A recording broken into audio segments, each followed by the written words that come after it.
Bonjour à tous, c'est Ulrich de Frandroid et comme vous pouvez le voir juste derrière, nous venons d'assister à la présentation du BlackBerry Key One et encore mieux, nous l'avons pris en main.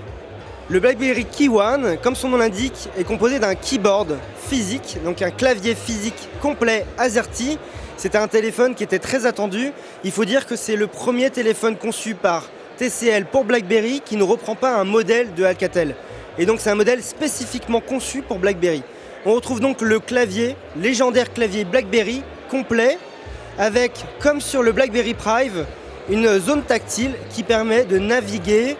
Et donc ça, comme vous pouvez le voir sur les images, c'est quelque chose de plutôt efficace, c'est quelque chose de vraiment appréciable, c'est-à-dire qu'on n'a pas besoin d'utiliser l'écran tactile pour pouvoir naviguer dans des listes déroulantes, que ce soit la liste d'applications, les différents menus, mais aussi lors d'une consultation d'une page web ou d'un email.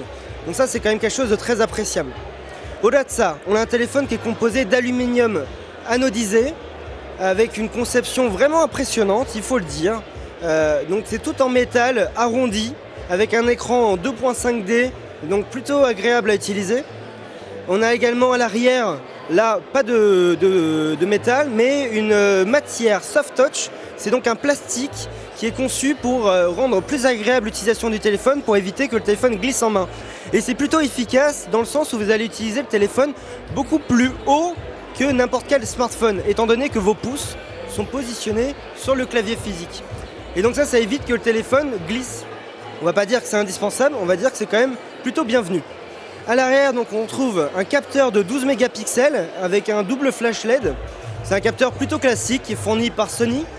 Moi, j'ai particulièrement apprécié l'interface de la capture de photos qui est très fluide, très complète et qui permet d'accéder à des réglages manuels. La capture de photos est d'ailleurs très rapide et ça, c'est vraiment appréciable. Ce que je peux vous dire concernant l'interface, vu que je vais commencer à en parler, c'est qu'il est embarqué directement sur Android 7.1 Nougat, donc la dernière version de Nougat. Par contre, c'est assez marrant de la part de BlackBerry, le téléphone n'a pas la dernière mise à jour de sécurité. À ce propos, on retrouve une application qui s'appelle D-Tech by BlackBerry et qui reprend donc le nom des anciens smartphones de BlackBerry de l'année dernière, D-Tech 50, D-Tech 60, et qui est en fait une application qui va vous donner des conseils pour améliorer la sécurité sur votre smartphone. Ça va être par exemple le fait de désactiver l'installation d'applications tierces en dehors du Play Store, ou le fait, et ça c'est assez marrant, d'utiliser un téléphone BlackBerry. Parce que pour BlackBerry, le fait d'utiliser un téléphone BlackBerry, c'est bien sûr de la sécurité. Donc pour résumer, on a un téléphone qui est très quali, avec un écran bien sûr tactile de 4,5 pouces, un clavier qui bien sûr satisfera tous les anciens aficionados de BlackBerry, en sorte ceux qui étaient amateurs du BlackBerry Bold. Un clavier efficace avec une frappe rapide.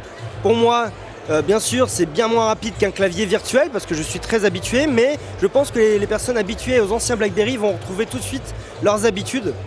On a également un téléphone avec une très bonne conception en métal anodisé. J'ai vraiment apprécié cette solidité en main, une bonne prise en main, avec des dimensions très correctes. On retrouve en son sein un Snapdragon 625, ce n'est pas les hauts de gamme de Qualcomm. Néanmoins, l'interface était très fluide. Enfin, on a toute la partie application avec le BlackBerry Hub, D-Tech by BlackBerry et un certain nombre de menus, comme un menu latéral qu'on peut activer sur le côté et qu'on retrouvait sur BlackBerry OS. Bref, un téléphone très complet qui devrait plaire aux nostalgiques de BlackBerry. Néanmoins, gros bémol au tableau, après tous ces éloges, on va citer son prix, 599 €.